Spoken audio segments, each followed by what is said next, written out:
Hello everyone, welcome back to another episode of r/slash entitled parents. In today's episode, my EM was afraid of doctors and I nearly died from a muscle cramp. Don't make deals with your lawyer EM. EM in denial about my broken wrist. Before we get started, make sure to subscribe so you will never miss a video. So let's get started. My EM was afraid of doctors and I nearly died from a muscle cramp. My mother, the EM of our tale, grew up in a household that didn't believe in doctors or going to the hospital. This translated to an irrational fear of hospitals for my EM. At the time of this story, I was 14, in high school, and about to have a very bad day. I should start by saying that my EM lives exactly 1 mile away from the closest emergency room. Also, my siblings and father were out of town for a competition that weekend. I didn't feel like going to another cheerleading competition, so I stayed home. I get home from school on a Friday around 4 p.m. and call EM to tell her that I don't feel good and think I need to see a doctor. EM says that she has a 1-hour workout with her personal trainer, PT, who happens to train the whole family for our sports teams. EM tells me that she will come home right after and take me to the pediatrician. For 4 p.m., I call EM saying that something is seriously wrong with me and I really think I need to go to the hospital. She tells me that PT just had a cancellation and she is staying for another hour workout, then she will take me to the doctor. 5:10 p.m., I call EM and beg her to come home because I'm in a lot of pain and feel terrible. She gives the phone over to PT, who says, "I shit you not. It sounds like a muscle cramp from our workout last week. You'll be fine, buddy." She says she will call our friendly neighbor, FN, across the street to check on me. 10 minutes later, I hear FN walk in through the door and come to my room to check me out. I'm on the floor because I fell after going to the bathroom and couldn't get up. She helps me into bed and immediately calls EM. Convo goes something like this. FN, "Hey EM, I think you need to get here ASAP. Your son is white as a sheet and sweating bullets. Also, he is in so much pain he can barely move." EM, "Oh, I'm sure he is fine. Probably just overreacting from a muscle cramp like PT says." FN, "This isn't just a muscle cramp. He needs to see a doctor. I can put him in my car and meet you at hospital ER that is only 1 mile away." EM, "No need for that. I'll finish up here and head home to take him to the doctor." Click. 5:45 p.m. FN calls EM again and EM says she is in changing room, then will be home in 10 minutes. Gym is pretty close. 6:20 p.m. EM finally gets home. FN tells her what I've been going through and says I need to go to the ER. EM says she is taking me to see our pediatrician. EM does take me to see our pediatrician, who also runs a pediatric ER. The problem is that doctor's office is 25 minutes drive away with zero traffic, and we are at the ass end of rush hour. 7:15-ish p.m. we get to the pediatric ER, and they immediately take me into the back to see what's wrong. Turns out I have an acute appendicitis, and it's close to bursting, so they need to send me over to a hospital 1 mile from my house to get it removed. The entire time my EM is murmuring about needing to get ready for a trial the next day. She's a divorce lawyer, and how I'll probably be fine and just need to sleep it off. Then there comes a moment when EM is out of the room, but I have a doctor and nurse in the room alone with me. I tell them the whole story about how I've been trying to get her to take me to the ER since 4, how we lived only a mile away from the hospital they wanted to send me, but my EM decided to go here because she hates big hospitals. The doctor didn't really believe me until I told him to MapQuest, old school I know, my address relative to the hospital. I managed to convince them to call for an ambulance to transport me to the hospital to make sure I got there.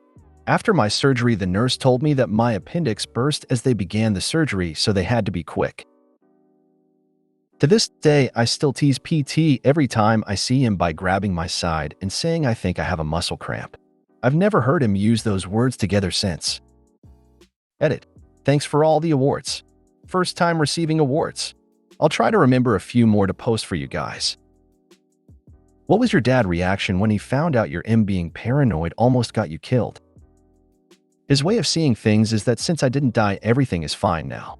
My parents divorced when I was young, and he always tried to take the go-with-the-flow fun parent role. No harm, no foul.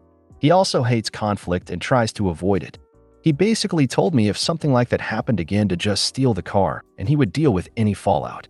I did end up stealing the car once in the future, but that was to go to a George Carlin show that my brother and I snuck out to see. Dad took the fall when we got caught and said he gave us the tickets after a coworker had to cancel plans. Someone I went to middle school with died from this exact situation. His mom didn't believe that the pain was as bad as it was, and his appendix ruptured and he died. Something very similar happened to me when I was around 14. I woke up a few hours before my alarm went off for school with severe cramps. Told my mom. She told me that I was just trying to skip school and to go back to bed. This was at like 4 a.m. 6 a.m. rolls around. I can't get out of bed, sweating and crying. Mom yells at me to get my fat ass up and get ready for school. Another hour goes by. I'm screaming in pain and vomiting from the pain. 8 a.m. My mom calls my dad, pissed off at me because she thinks I'm trying to skip school. I refused to get ready for school and was begging her to bring me to the hospital. My dad told her to get off her ass and bring me to the emergency room. Nope. I lay in my bed for another 2 hours screaming and crying until my dad makes it home. He took off of work early to bring me to the hospital. My mom played like she gave a shit when my dad got home with her, "Oh my baby this and oh my baby that." They took me to the emergency room. I needed emergency surgery due to my appendix. As soon as they cut me open, my appendix ruptured. That was the first time in my life I've ever heard my dad threaten to kill my mom and refer to her as a sorry piece of shit. And the doctors didn't call CPS on your mother because? Because it was Miami and that's just another day in Miami? Honestly, ick, but I figured that they just didn't want to deal with the hassle. What do you think people did back in the old days? They didn't have hospitals or vaccines. They died, Karen. A lot of people died. You're lucky to have made it through childhood, dude. We didn't go through centuries of medical ignorance to advancement for someone to almost die to something that is treatable. What does your mother plan to do when she gets older and her aging organs and joints start to fail? She has since mellowed out when it comes to doctors and hospitals.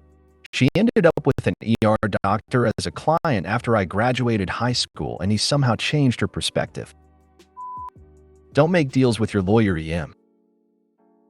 So I'll start this one off by saying that while I didn't have the greatest life, I never wanted for anything, and I do appreciate the privilege that comes with that. I should also warn that it might be a little hard to follow. It's difficult to organize this situation. I've never had the best relationship with my family. I was always the black sheep at every family event. My younger sister was actually one of my worst bullies, and my family ignored that behavior because she was the golden child. I also grew up in Florida and knew by the time I was in 8th grade that I hated Florida and wanted to leave.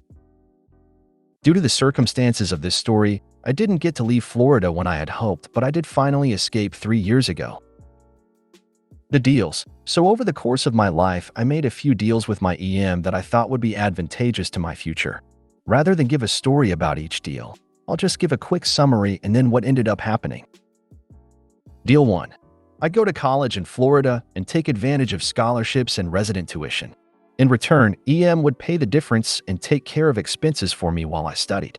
The catch, my only stipulation to this deal was that EM could not send my younger sister to the same college as me. We ended up in similar majors and spent 1/3 of our time in college sharing classes. I also have way too much student debt for the part about covering the difference to be accurate. In actuality, she meant I'd take out the loans for the difference and she would help pay them off. Deal 2. I work part-time for my own savings and spending money, so long as it doesn't interfere with school. She was supposed to be covering the difference of what I couldn't pay with scholarships so I could graduate debt-free. What happened was that I used the money I got from work towards school books and never got a good chance to start building up a real savings account during this period.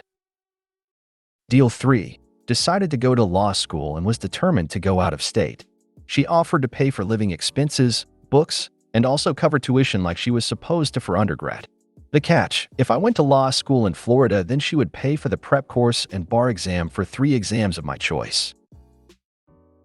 A year before I graduate, she informed me that the deal has changed, and now I have to take the Florida bar once, then she will pay for the 3 other exams.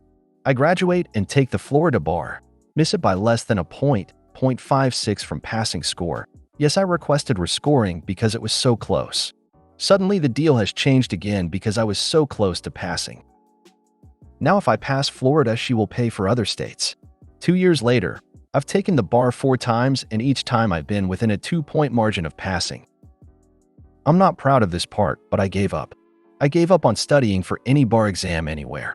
I just didn't have it in me to keep trying. I lost my will to fight and keep trying to pass an exam that I never wanted to take in the first place.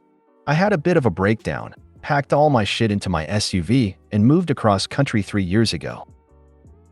Present, I'm still trying to figure what to do with my life, and I don't know if I have what it takes to try for another bar exam. The bar exam is a traumatic experience. Hell, I started smoking cigarettes because of the bar exam, and now I'm at a pack a day and struggling to quit. I gave up on my dream of owning a tree farm when I retire because how I'll accomplish that now.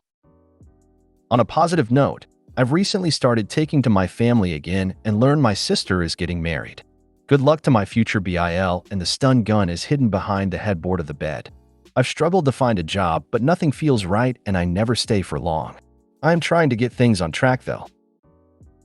I'm going on a discovery flight for fixed-wing piloting on Monday and one for helicopters on Tuesday. I'm hoping that if I do find that I enjoy flying, then I can try getting into fire suppression piloting. I'll never be fit enough to be a firefighter, so I can at least try to help with transport or dropping fire retardant to help out the true heroes.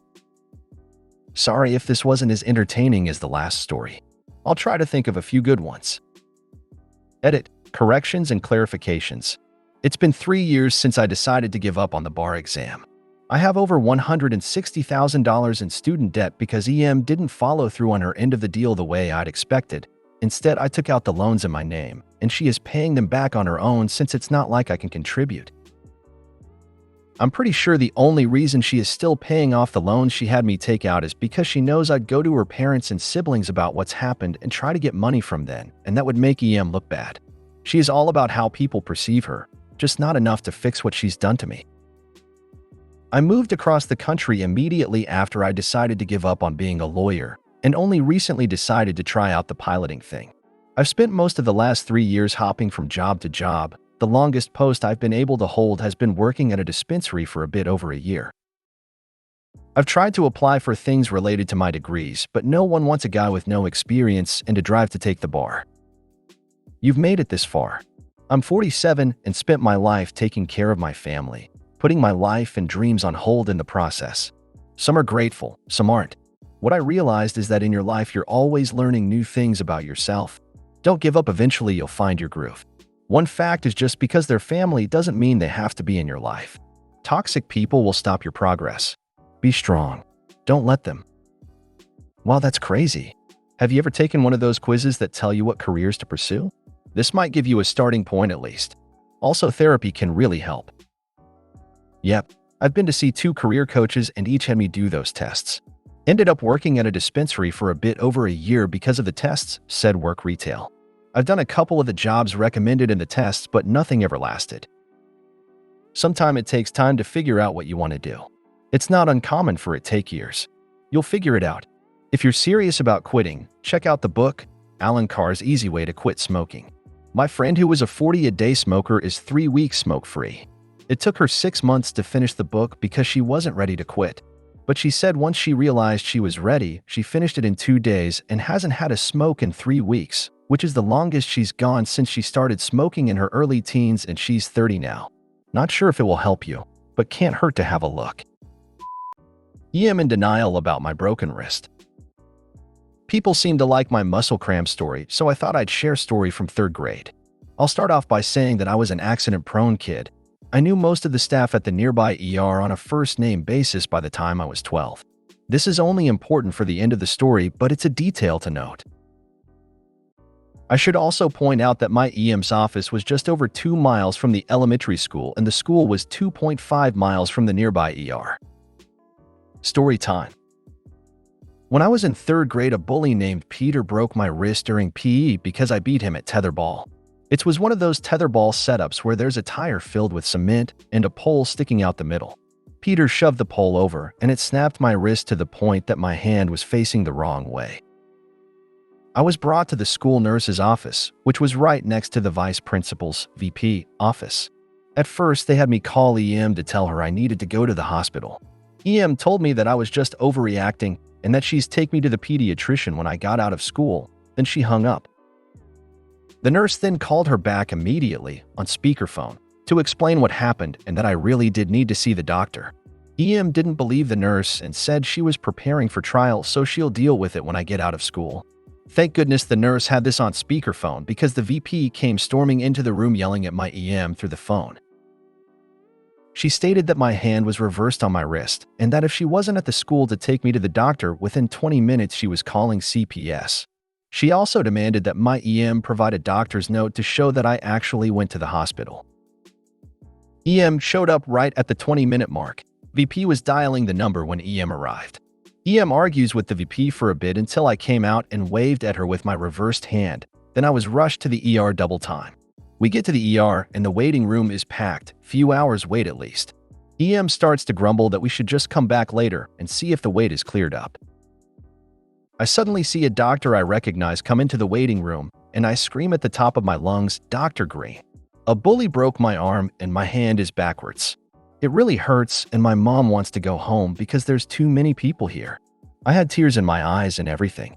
Dr. Green sees my hand in the wrong position and immediately takes me and EM to the back. I get fixed up and introduced to painkillers for the first time. I convinced the nurses to all doodle over my cast, which looked awesome. Dr. Green also left his number in the doctor's note he gave to my EM just in case something like that happened again. That VP is a legend. It really seems your mother cares more about her career than taking care of her kid. Also, what is her obsession with pediatricians? Yes, she is the textbook definition of a workaholic. When we went on vacations as a family, my siblings, and I would have to take away her tech to get her to stop working. As far as her obsession with pediatricians, I think that one of the doctors at that clinic was one of her clients, so she felt more comfortable there. Not sure though. I would love to personally have seen the look on her face when you waved at her with a reversed hand. If you made it to the end of the video, thanks for watching. Don't forget to like, subscribe, and share, and we will see you in the next video.